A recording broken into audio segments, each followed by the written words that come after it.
요즘 넷플릭스 드라마 오징어 게임이 지금 선풍적인 인기를 끌고 있습니다. 세계 83개국에서 지금 1위를 달리고 있습니다.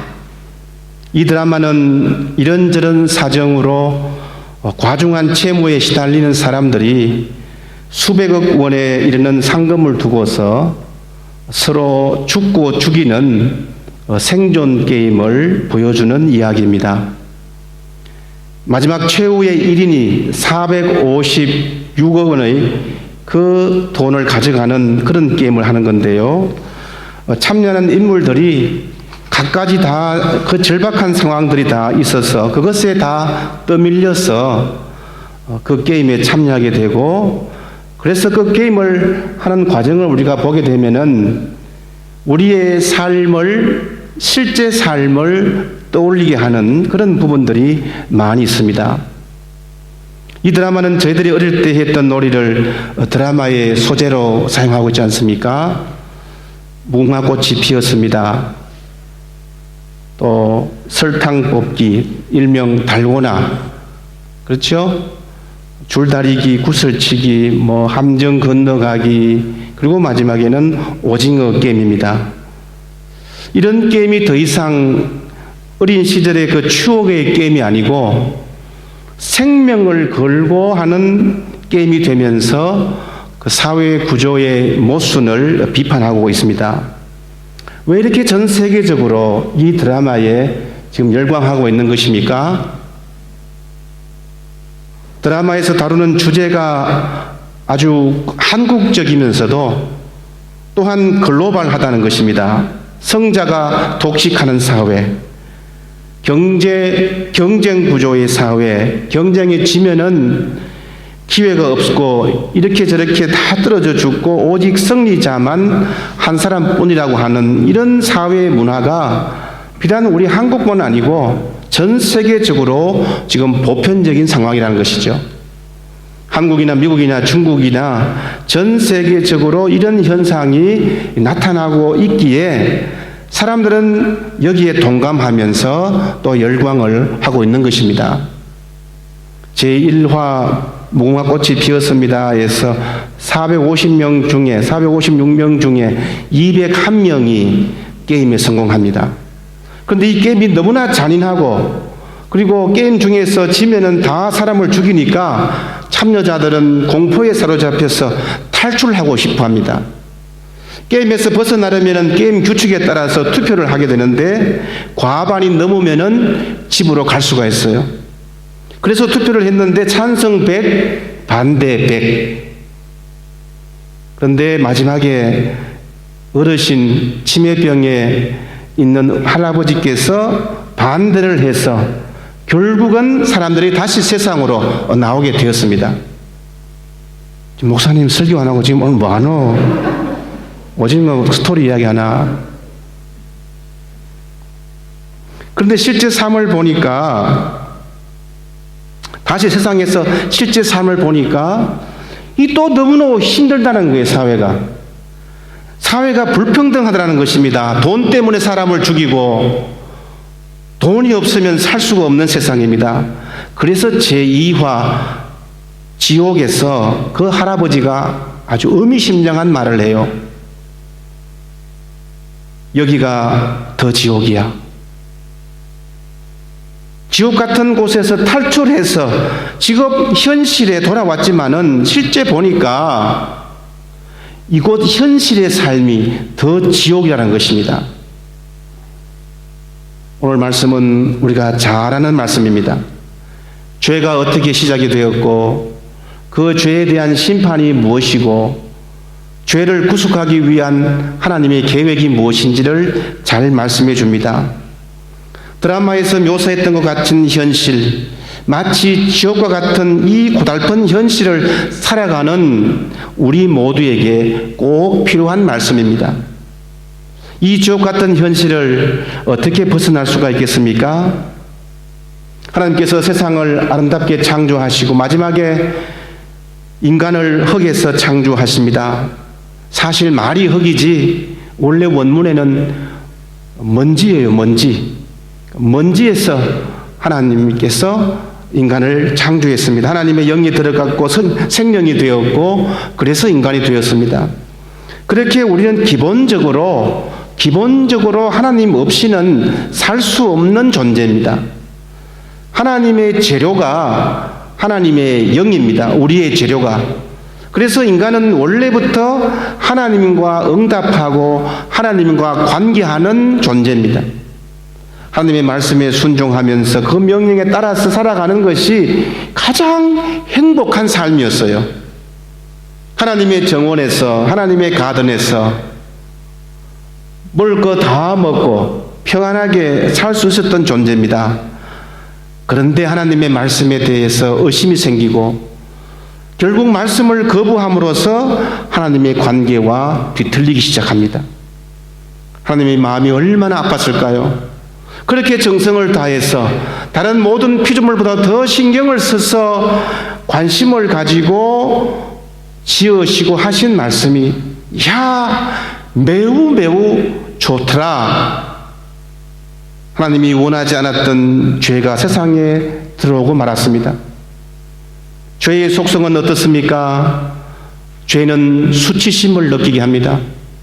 은혜보다는 심판을 생각나게 합니다. 은혜를 잊어버리면은 자기 노력으로 무언가를 해보려고 그래요. 하나님과의 관계를 이어가는 것이 아니고 스스로 무언가를 해보려고 합니다.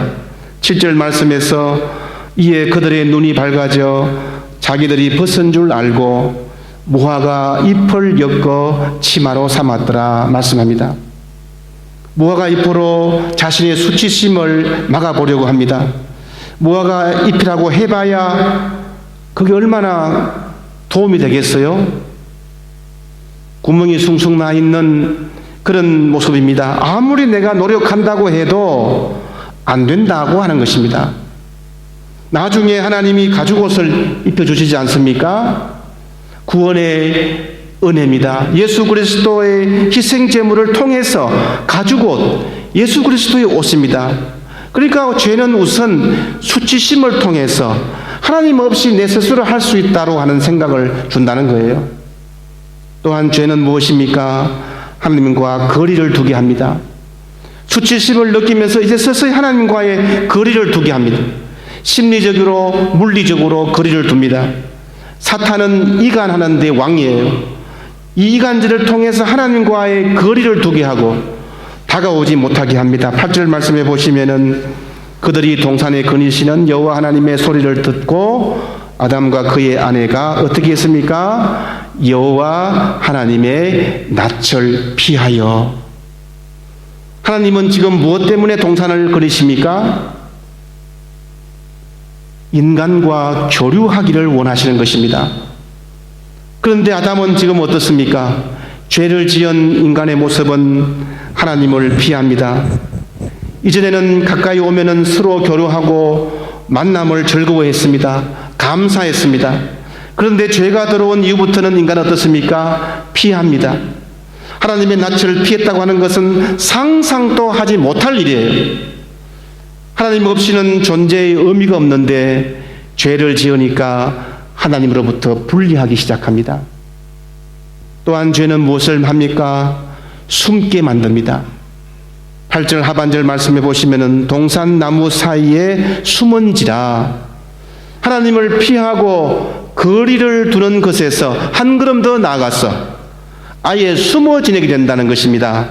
하나님과의 관계에서 요즘 말로 하면은 잠수를 타버립니다.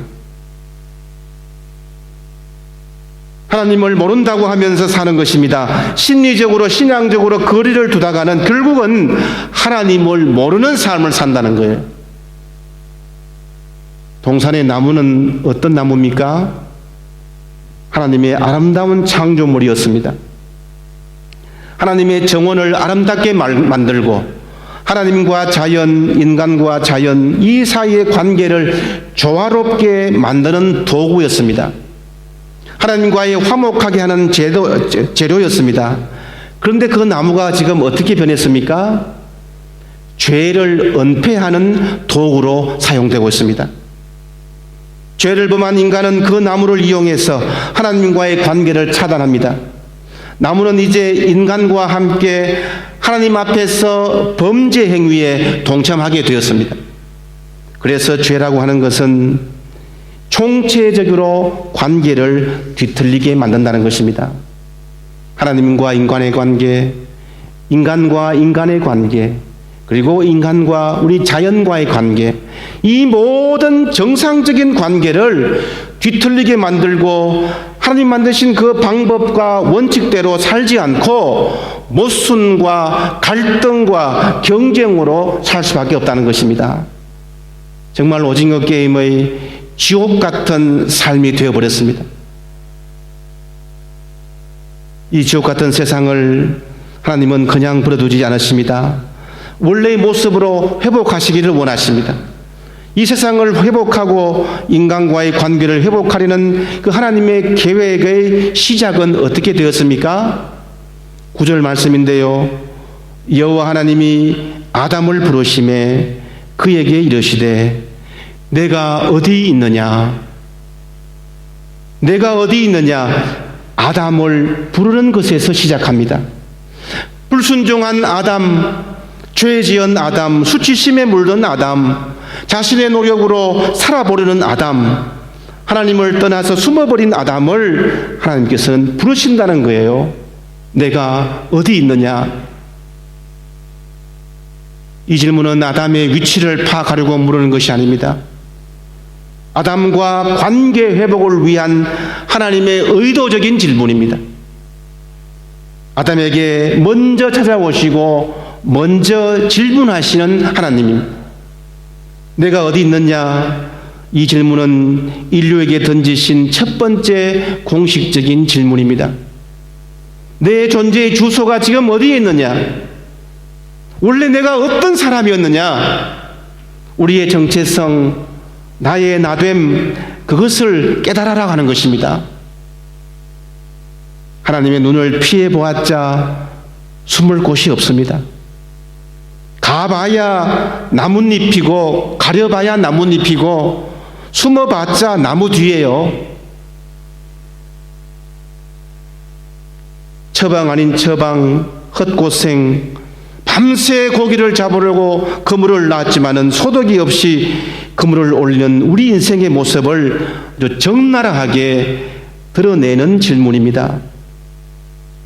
하나님과의 근본적인 관계가 뒤틀리면은 우리는 살아갈 수가 없습니다. 우리의 삶에서 직면하는 여러 가지 어려움은 하나님의 근본적인 관계에서 비롯된다는 사실을 우리가 꼭 기억해야 합니다. 하나님과의 멀어질 때에 두려움이 오기 시작합니다. 삶이 두렵다면은 지금 하나님과의 관계가 삐걱거리고 있다는 것입니다. 하나님이 정말 나와 함께 하시나? 하나님이 정말 살아계시는가? 하나님이 나를 사랑하시는가? 이런 의심이 들기 시작할 때에 믿음이 흔들리기 시작하고 어느새 두려움이 나에게 닥쳐오는 겁니다. 그럴 때 하나님께서 우리에게 도전하시며 물었습니다. 내가 어디에 있느냐? 지금 너는 영적으로 있어야 할 그 자리에 있느냐? 계속해서 우리에게 찾아오시면서 질문하시는 거예요. 때로는 이 질문이 귀찮고 두렵고 부담스럽고 힘들지만은 이게 은혜입니다. 이게 은혜입니다.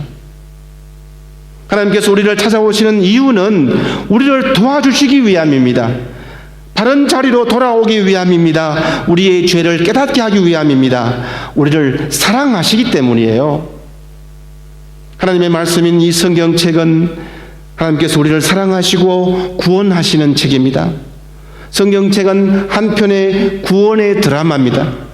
이 드라마는 하나님의 사람을 선택하시고 부르시는 데에서 시작합니다. 오늘 말씀에도 아담을 부르는 겁니다. 책망하려고 하는 것이 아니고 심판하는 것이 아니고 사랑 때문에 그렇게 부르시는 거예요. 오늘 본문은 우리에게 매우 중요한 원리 하나를 가르칩니다. 그것이 무엇이냐고 하면은 사랑의 순서입니다. 사랑의 순서. 트로트 제목 아닙니다. 사랑의 순서. 아담이 하나님을 찾은 것이 아니고 하나님께서 아담을 먼저 찾았습니다.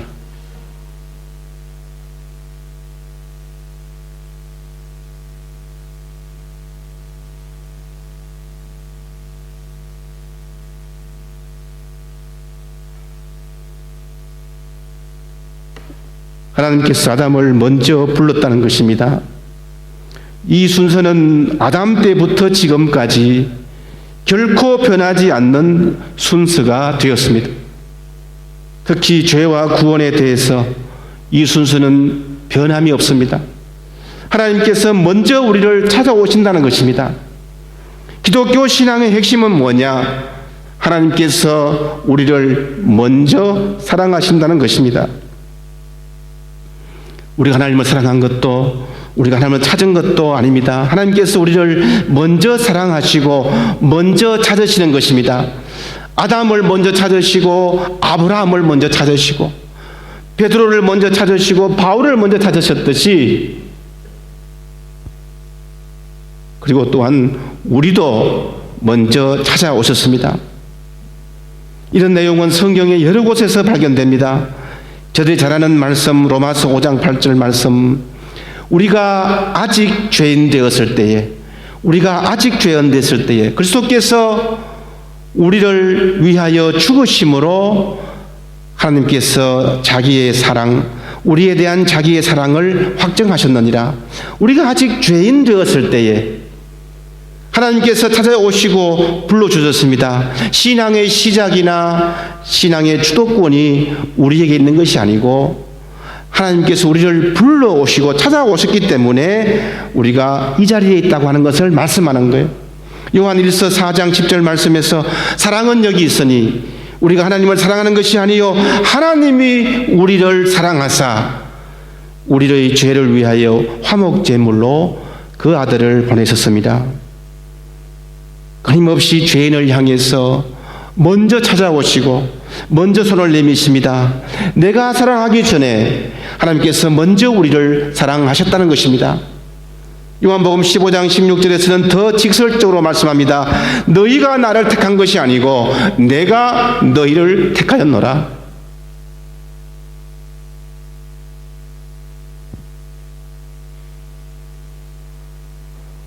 하나님께서 먼저 우리를 택했습니다.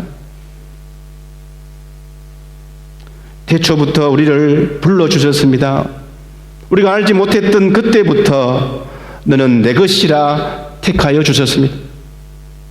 가만히 보세요. 세상의 모든 종교, 모든 신들은 인간이 신을 찾아갑니다. 여러분이 아는 종교나 어떤 교주나 우상이 먼저 사람을 찾아왔다는 그런 것을 발견한 게 있습니까?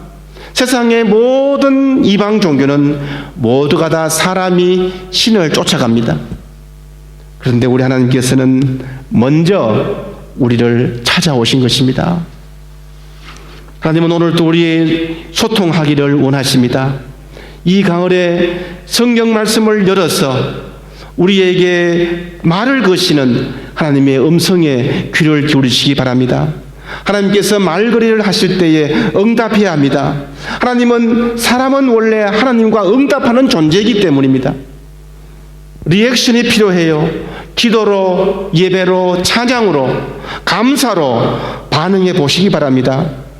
하나님과의 소통은 누구에게나 열려 있습니다. 우리를 먼저 불러주신 변하지 않는 이 사랑의 순서에 응답하면서 우리는 살아야 한다는 것입니다. 오징어 게임으로 다시 돌아갑니다. 절규하는 456번 마지막 참가자의 계속되는 질문은 이것입니다. 대체 왜 이런 일이 벌어진 거야? 대체 왜 이런 일이 벌어진 거야? 오징어 게임이 아니라 세상의 게임이 이렇습니다. 세상이 왜 이렇게 돌아갑니까? 대체 왜 이런 일들이 벌어지고 있습니까? 우리가 살아가는 현실에는 불평등과 물질주의가 판을 칩니다. 하지만 우리는 분명히 알고 믿습니다. 때로 하나님은 과연 정의로운가 그런 절규가 우리의 삶 속에서 나타나지만은 그 역사의 중심에는 십자가가 있다고 하는 것을 우리는 분명히 믿습니다. 우리를 위한 하나님의 사랑입니다. 사랑하는 여러분, 우리에게 가까이 오시며 먼저 우리 이름을 불러주신 하나님을 의지하며 살아가시기 바랍니다. 이 사랑의 순서는 절대로 바뀌지 않습니다. 이것을 알지 못하면 세상은 지옥입니다. 하지만 이것을 알면 십자가 안에서 희망과 소망을 바라보게 됩니다. 하나님은 오늘 또 우리를 찾고 부르시고 계십니다. 아무개야, 누구누구야, 내가 지금 어디에 있느냐? 우리가 잘할 때 부르는 것이 아니고 우리가 어려울 때, 범죄했을 때, 슬퍼할 때, 수치심으로 부끄러워할 때, 나무 뒤에 숨어 있을 때에, 여러 가지 문제로 마음 아파할 때에 하나님은 먼저 우리를 찾아오신다는 것입니다. 먼저 말을 거시고 우리를 찾아오시는 이 진리는 결코 변하지 않는 진리임을 믿으시는 우리 모두가 되시기를 바랍니다. 하나님의 은혜가 우리 삶 속에 충만하시기를 주님의 이름으로 축원합니다. 아멘. 기도하겠습니다. 사랑이 많으신 하나님 아버지, 은혜를 감사를 드립니다. 이 가을에 오늘 저희들이 잘 아는 말씀이지만은 또 새롭게 다가오는 이 말씀에 깊이 있는 내용을 잘 깨닫게 하시고, 우리가 하나님을 사랑한 것이 아니라 하나님께서 먼저 우리를 사랑하셨다고 하는 이 변하지 않는 진리를 믿게 하시고 받아들이게 하셔서 우리의 삶에서 일어나는 어렵고 힘든 문제를 하나님께 맡길 때에 모든 것을 주장하시며 인도하시는 하나님의 섭리가 우리의 삶에 차고 넘칠 수 있도록 주여 인도해 주시옵소서. 응답하며 주께 대답하며 살아가는 우리의 실존이 될 수 있도록 주께서 친히 성령께서 우리와 함께해 주시옵소서. 예수님의 이름으로 기도드리옵나이다. 아멘.